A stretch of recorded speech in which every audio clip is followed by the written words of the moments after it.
You're talking about a project that will ultimately be up to 25 gigawatts of renewables. So it'll ultimately cover a landmass similar to, for a UK person, maybe think of Cornwall. Our biggest project in Australia, though, is the size of Wales. Hello, I'm Ed Reed from Energy Voice. I'm here today with Alexander Tancock from ICE. Alex, tell me about your company. Tell me what you do. So InterContinental Energy is a large developer of green molecule projects. We have 3 major energy hubs, 1 in the Middle East, 2 in Australia. And essentially we're trying to create projects that can generate the largest volume of green energy, whether it's electrons or molecules, at the lowest cost. And I mean, they seem like quite different markets, right? Australia, Oman is quite a sort of a geographic distance, quite a cultural difference. How do you make these kind of different sides of things work? Essentially, what we've been trying to do is take the lessons from oil and gas and apply them to renewable energy by creating incredibly large projects, but they can be broken down into Lego blocks. So rather than being one very large complex project, it's actually a series of repeatable small projects. And in order to do that, we have to be in locations that are very flat deserts, where it's very sunny all day, as you've seen here in Abu Dhabi, and it's very windy all night. Right. So that we can essentially take that renewable energy and create green molecules and green electrons at huge volumes at the lowest cost. So thinking about your Oman project, what sort of scale are we talking? You're talking about a project that will ultimately be up to 25 gigawatts of renewables. So it'll ultimately cover a landmass similar to, for a UK person, maybe think of Cornwall. Our biggest project in Australia, though, is the size of Wales. So these are incredibly large projects, but that will allow us to build over decades and to keep driving the cost down so that effectively our green energy becomes cost competitive with existing oil and gas. It feels like in the last kind of couple of years, we've seen some of the shine come off hydrogen, right? People have been moving away from it. I was just listening to Murray Auchincloss from BP talking about, kind of the challenges and how they're, essentially sort of moving back towards oil and gas. How do you make the case for hydrogen at a point when, there are these kind of big questions? So look, we've already seen the costs drop tremendously in the last 2 years. And essentially, as the supply chain matures, and as our understanding of how to do this is maturing, we're seeing the costs drop quite quickly. Now, having said that, if you look at the emergence of the last 4 energy technologies, nuclear energy, LNG, solar, and wind power, they've been there for decades. And although, for example, wind and solar started in the 80s, it really only became, let's call it mainstream 30 years later. So green hydrogen is the beginning of this journey. And so what we're going to see over the next 1, 2, 3 decades is that the industry will grow a lot and the cost will become more competitive. But it would be unrealistic to expect that at the very beginning of this journey, we'd be cost competitive on day one. Yeah. It wasn't the case for LNG or nuclear energy or wind energy or solar energy. And yet, wind and solar are now the cheapest ways of generating electrons. So in order to deliver it, obviously, as you say, there's a cost challenge.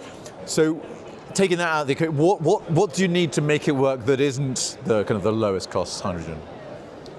So there's sort of 2 elements that need to work in the same way that these other 4 technologies emerged. The first is the regulatory framework needs to be there. And at the beginning, help is needed, for sure. And then the second is innovation to drive the cost down. And what we're seeing, let's say innovation, and then I'll come back to regulations. From an innovation perspective, a huge change has been the emergence of China as a supply chain. They've driven the cost already of wind and solar down a lot. And what we're seeing with electrolyzers to make hydrogen is the cost has already dropped 50% in the last 2 years. So we are seeing that innovation. What our company's done to contribute to that innovation is we've come up with our P2H2 node. And it's this concept I talked about, a Lego block. If you think of a massive complex project and you break it down into repeatable blocks that can be produced in a factory, it really drives the cost down. So that's the innovation that we as a company have brought to the industry, along with this concept of doing very, very large projects in pieces. And then if you look at the regulatory framework, it is complex because these molecules actually cross boundaries.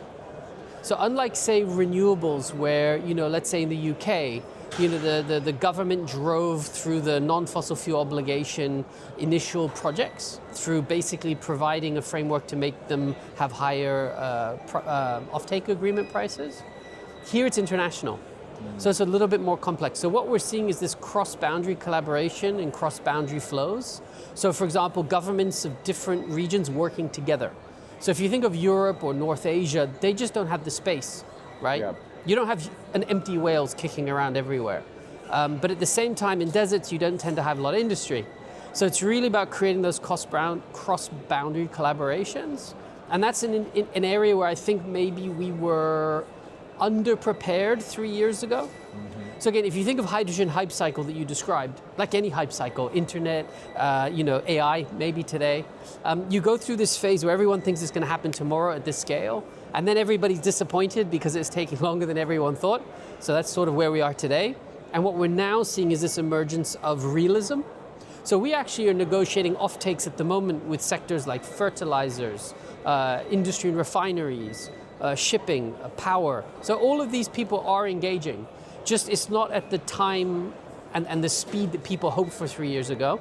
Having said that, the green hydrogen sector this year will more than double versus last year. And the other thing I would add, which is really interesting and that people lose sight of a little bit in Europe, is that most of the developments are taking place in Asia, Australia, and the Middle East.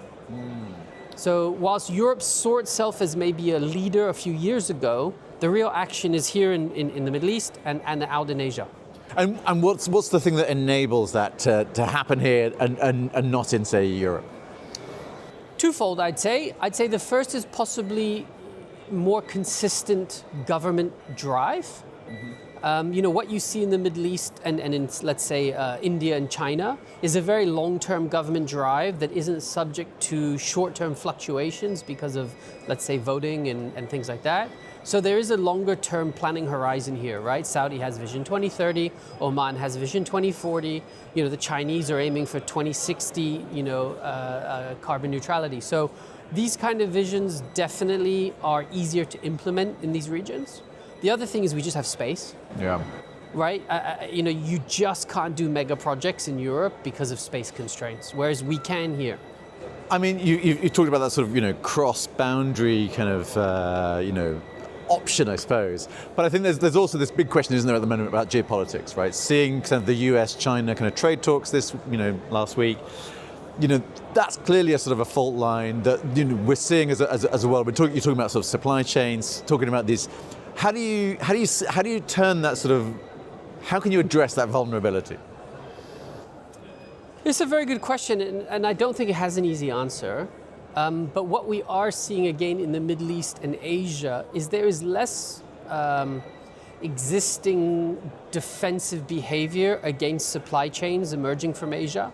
So when you look at the Middle East, China, India, it's easier to import equipment, and it's easier to import equipment from the cheaper producers. And so in a way, this region allows us to access the best of all worlds. You've got cheap capital, you have experience developing massive energy projects, and you have an openness to using equipment from India and China, which is the cheapest supply chain. And so in a way, these regions allow us to optimize and lower the cost of energy. It's a little trickier, obviously, when you're in a European context and you're trying to use European equipment with European scale. It is harder to make it work. And thinking about sort of Europe, and obviously there's, there are big plans in Europe for hydrogen as part of that kind of decarbonisation drive. But it feels like, as you say, like the kind of the local supply is going to be challenged. So presumably we're looking at some sort of shipping, and which seems to open a whole other kind of set of challenges and barriers, right? So I think there's, ways this can be done that sort of are more win-win than maybe policymakers have been thinking about so far. I'll give you a great example from the steel sector, all right? So if you take the steel sector, the input is iron ore, the output is steel. But there's an intermediary step where you can produce a product called HBI. And HBI is like a very high purity ingot of iron, okay? Which you can then put into your electric arc furnaces, etc. About 2/3 of the energy to produce steel from iron ore is in that intermediary process. But less than 1/3 of the jobs and value creation is in that process. So in a way, we have to be slightly smarter about how we go about this. So what you could do, for example, if you're European, and certainly what they're looking at doing in North Asia, is outsourcing the production of HBI to markets like the Middle East and Australia, where you've got access to cheap energy, and you can value add a little bit in the first step, where it's very energy intensive, but the value intensity is still kept locally. So it's really about reestablishing supply chains to make the most of where the cheap molecules are available, so you don't necessarily have to ship them very far. So what you're seeing, take Oman. Oman is a great example of regional leadership and global leadership, where Oman wants to do the HBI processing in Oman.